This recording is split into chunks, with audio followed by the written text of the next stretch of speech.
What's happening, everybody? Tyrone Bowman live. Earlier today, former First Lady Hillary Clinton and former Secretary of State, she was before the Senate committee, and she gave a deposition. She was speaking during the course of the deposition about Jeffrey Epstein, and here is Hillary Clinton talking to the press and the public after her completed testimony. It's about 13 minutes in length. Welcome to the program, everybody. Tyrone Bowman. Check it out for yourselves.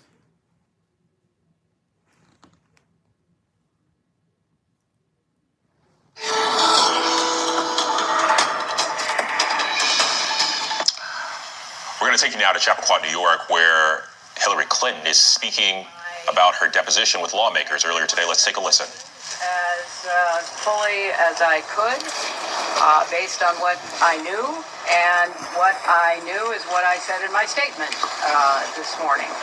I never met Jeffrey Epstein, never had any connection or communication with him. I knew Ghislaine Maxwell casually as an acquaintance, but whatever they asked me, I did my very best to respond.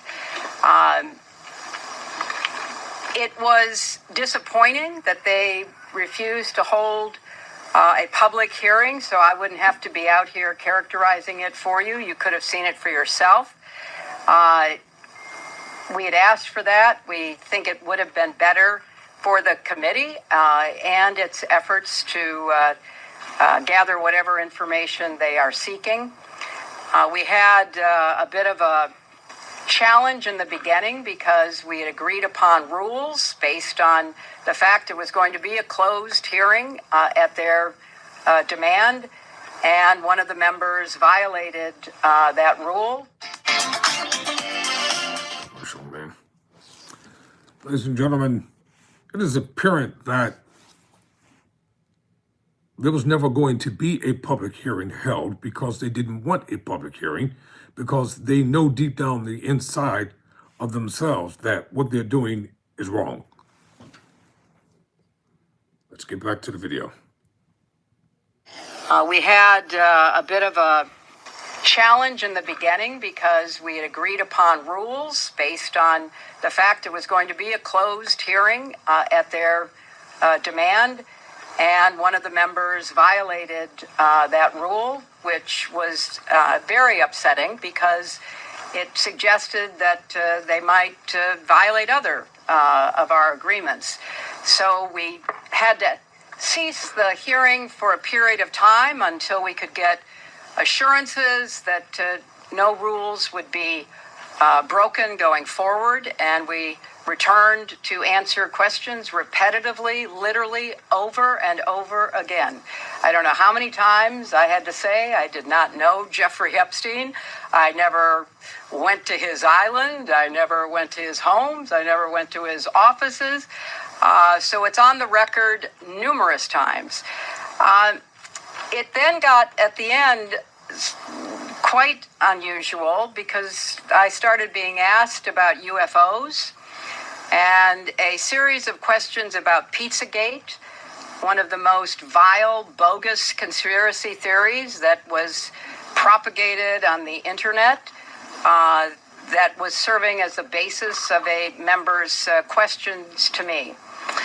So I can only say that the best exchange that I had came at the very end, when, contrary to every other deposition they have taken, no Republican member asked any questions about Jeffrey Epstein or Ghislaine Maxwell to anyone else they have deposed. And in fact, the Republican members didn't even show up for the deposition of Les Wexner. And when I said that, I had to point out that the only questions that any Republican member asked of any of the people they deposed was of former Attorney General Bill Barr when Chairman Comer asked him about the allegations, in his view, about Russia's involvement in my election in 2016. So at the very end of this hearing, after I made that point, I want to commend Chairman Comer for raising a... I'd like to interject this here, and I'll rewind it back in a second. It is clearly evident that this is nothing more than a witch hunt. It is an expedition. It was a planned entrapment from its inception. They already knew before former First Lady Hillary Clinton came before the committee that she didn't know anything about Jeffrey Epstein. And furthermore, it's going to be the same way when former President Bill Clinton comes before that same committee on tomorrow. It's noticeably apparent that these Republicans are not interested in pursuing truth, because if they were, they would talk to the victims of the late Jeffrey Epstein. It is not amazing how they will not speak with them under any circumstances or conditions. As a matter of fact, they ignored. These people like to pretend like they don't exist, like their lives didn't matter. And ultimately, you'll see, it'll be proven that the Clintons will be exonerated. And from these insidious questions that they have been asked, it's only happening because they're Democrats. That's all. Only because they're Democrats, that's why this is going on. Remember when Richard Nixon was president of the United States of America in Watergate? And Richard Nixon was dumb enough to record so many different things, and he consistently and repeatedly lied about having ever authorized the break-in at the Watergate hotel where the Democratic committee was housed. And ultimately, he was forced to resign in disgrace. And Gerald Ford, his vice president, ended up pardoning Richard Nixon. So the bottom line is this. You all want Hillary and Bill Clinton to be demonized, ostracized, and for some reason, simply because the Democrats have a major opportunity to win back the Congress and the Senate. This is nothing more than scapegoating, ladies and gentlemen. It's scapegoating. That's all this is. People have to see what's going on here. This is political three-card Molly. That's what it is. Political three-card Molly. That's going on. It's a political shell game. You know, with the shells that we used to see people do on the streets. It's not that hard to figure out what's going here. It's deflection. But the Republicans are going to pay the price in November. They'll see millions upon millions upon millions of people are going to come out and they're going to vote against them. All right, let's get back to former First Lady Hillary Clinton.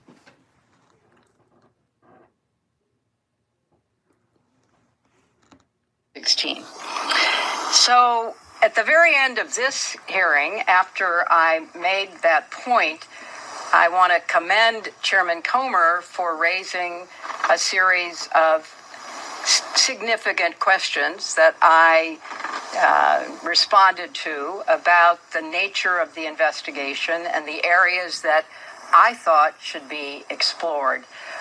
So I appreciated that. I want to see the truth come out. So that was a reassuring way to end a very long, repetitive deposition. Madam Secretary, you spoke in your opening remarks about how heartbroken you have been for the Epstein survivors as these files have come out. Can you talk to us a little bit about how you have processed and reacted to the fact that the former president, your husband, Bill Clinton, is referenced in the Epstein files numerous times, including in some photos featuring women? And how have you been personally preparing for the deposition that is coming tomorrow? Are you 100% confident that there isn't anything that the former president knows about Epstein's crime? All right, let's deal with this right here. Just because someone took a photo out with somebody doesn't mean that they're complicit in anything. See, that's the thing that they're afraid to question Trump about. These same reporters They're scared to death to question President Donald Trump about anything pertaining to Jeffrey Epstein because they know they would be unceremoniously thrown out on their behinds from the White House and barred from ever coming back. And everybody knows about what happened with Bill Clinton and Monica Lewinsky when he was president of the United States. That's a stipulated fact. It did happen. It did occur. He was impeached for it. He paid the price, but the Senate did not vote to remove him from office. Every president has had a scandal or two. No one that I can recollect within my mind has ever left politics unscathed. So it's almost like you're damned if you do and you're damned if you don't. If you do things to help people, you criticize. If you don't do things to help people, you criticize. If you come before the committee and you answer questions truthfully, then they start asking stupid, asinine questions that have nothing to do with the subject matter at hand. Hillary Clinton is nobody's idiot. She's a top-notch attorney, former First Lady of the United States of America, former Senator of the United States of America, and former Secretary of State. They're not dealing with an imbecilic individual here. And there will be no criminal charges that's coming out of this toward the Clintons, because that's what it's designed for. And when Clinton comes, he should have his battery of attorneys with him and do just like the Republicans do, refuse to answer questions, because that's what the Republicans have done. When the Democrats were in charge, they defied every subpoena that the Democrats sent for them to come and answer questions. Don't try to deny it because it really happened. When the Democrats were in charge and they subpoenaed Republicans to come before the Senate Judiciary Committee, et cetera, they said, hell with it, we ain't coming. So this contemptuous attitude and belligerent spirit toward anybody that votes for Democrats or that is Democratic, it doesn't matter to me any other way, Democrat or Republican, I vote my conscience. And the Republicans are not all that clean. Know that.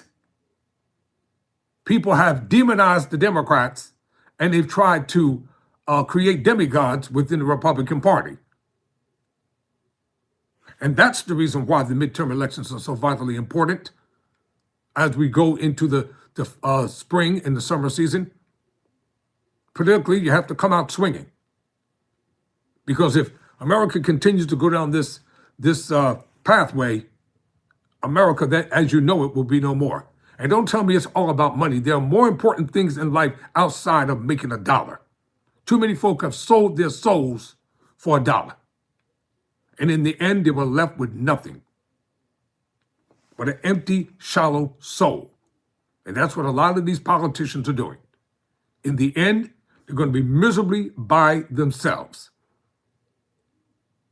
And no one is going to have any sympathy for them whatsoever when they're old and they deal with all the stuff that they got to deal with after having destroyed people's lives for 10, 20, 30, 40, and 50 years.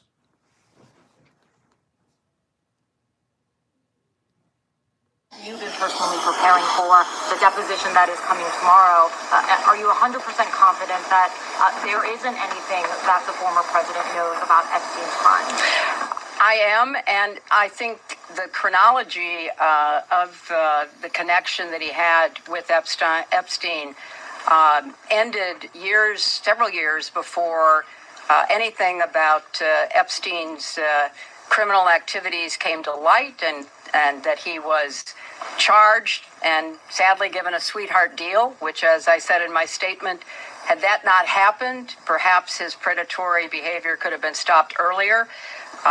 But I think it is fair to say that the vast majority of people who had contact with him before his criminal pleas in 2008 were like most people. They did not know what he was doing. And I think that that is exactly what my husband will testify to tomorrow. You know what, I want to respond to this question from Highlander. Quote, Obama didn't have any scandal, close quote. And you're absolutely right. Barack Obama left office unscathed, and you are correct. That's a stipulated fact. He served with honor. He served with integrity. He served with principles, and yet the Republicans hated him and they despised him. As a matter of fact, the day that Obama was elected, during the inaugural ceremony that the majority of the Republicans refused to attend, Mitch McConnell, who's now senile, and all the rest of that group, they were in one of those rich swank hotels planning and plotting Barack Obama's destruction. And everything that they tried to do to demonize him, to destroy him, and try to ruin his presidency, it backfired in their faces. He was elected twice, whether they wanted him to be president of the United States of America or not. Historically speaking, you cannot erase it, because the precedent has already been set. Does Obama get any credit for anything? No, he doesn't get credit. All they do is lambast him, demonize him, call him an ape, a gorilla, a baboon, and every other derogatory name that they can think of, thinking that black people are just going to sit by and say it's okay and that we're not going to come out and vote against the Republicans in December. Yes, we are. That's not how you treat the first black president of the United States of America, and then blame it on some lowly unnamed staffer, yet the staffer is not even mentioned, not once. Black people, wake up, organize, strategize, get ready for the midterm elections. Because in this last presidential election, over 2 million plus black people decided they were going to betray their conscience because they thought they were going to get a $5,000 stimulus check, and they voted for Trump. These are facts. I don't dislike anybody individually. I may dislike a person's policies. But to demonize people, just like with Reverend Jesse Jackson's request from his family to have him lay in state, Johnson, the Speaker of the House, whatever his name is, I really don't care, he said no. And the reason why he said no, because he sat down, he had a meeting, and his boss told him, you better not do it. And the only reason why Jesse Jackson was not laying in state because he's black. A former black civil rights leader who honorably did great things for everybody in America, not just for black people. Let's tell it the way it is. He did it for everybody. One America, one voice. And we have got to come back to a moment in time of civility in this nation for the good of the nation, so that America will be around. Everybody who's in America, if they're going to be a part of it, they have to participate in things that are going to help America. We can't help every other country and every other nation on the face of the earth and don't do anything for the people who live in America. That's insidious. It doesn't make any kind of sense. It doesn't make sense. Look at the homeless situation in America, joblessness in America, the labor industry, Medicaid, Medicare. Look at the thousands upon thousands upon thousands of people who don't have jobs, who want jobs and can't get them. More tax breaks for the rich and the powerful and the wealthy continuously. And it's a big joke to them. And then when things start going wrong, they wonder why. Look at the deeds that you have performed and the things that you have done. Jesse Jackson will forever be loved. Forever be loved. You can't eradicate his history. You can't eliminate the work that he did. He'll never be erased. All right, let's get back to former First Lady and former Secretary of State Hillary Clinton. She was talking about former President Bill Clinton, who's coming before the committee on tomorrow. And he'll be given a deposition before the same committee. And if they were really looking for the truth, they would talk to everybody. He's not the only one that took pictures with Jeffrey Epstein. Talk to everyone who had photos with Jeffrey Epstein. Because had that been somebody else who did the same things that he did, he wouldn't have been given, quote unquote, that wonderful deal that he had. He would have been beneath the foundational structure of the prison if he had been a black person, and you know it.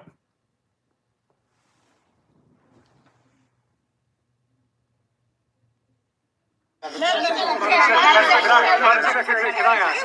Why was Ghislaine Maxwell? Do you believe this was a fair hearing, and do you still want to testify publicly, even though you gave this deposition? Oh, I'm not going to do it again. They had a chance to do it in public, and I wish they had done it in public. And I think they're making the wrong decision, avoiding doing it in public. I thought it was very repetitive. I thought that they asked literally the same questions over and over again, which didn't seem to me to be very productive. And then, as I said, toward the end, there were other questions that were totally off subject. So if they are going to fulfill their responsibilities to literally investigate the investigations, which is what they originally said was the scope of their work, I think they could have spent the day more productively. Madam Secretary, can I ask? James Matthews from Sky News. Can I ask, why was Ghislaine Maxwell invited to your daughter Chelsea Clinton's wedding in 2010? She'd already been mentioned in a civil lawsuit by Virginia Giuffre before that.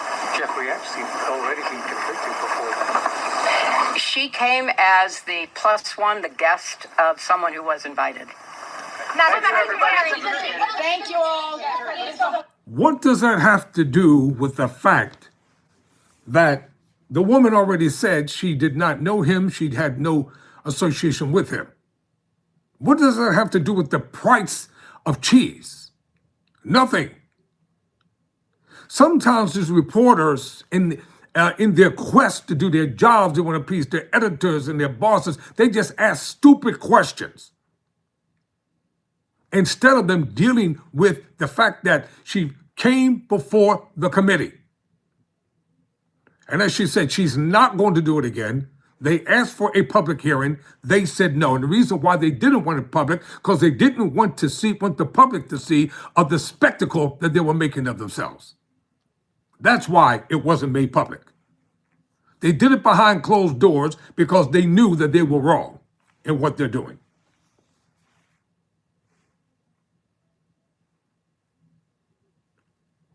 If you have nothing to hide, you do it before the public.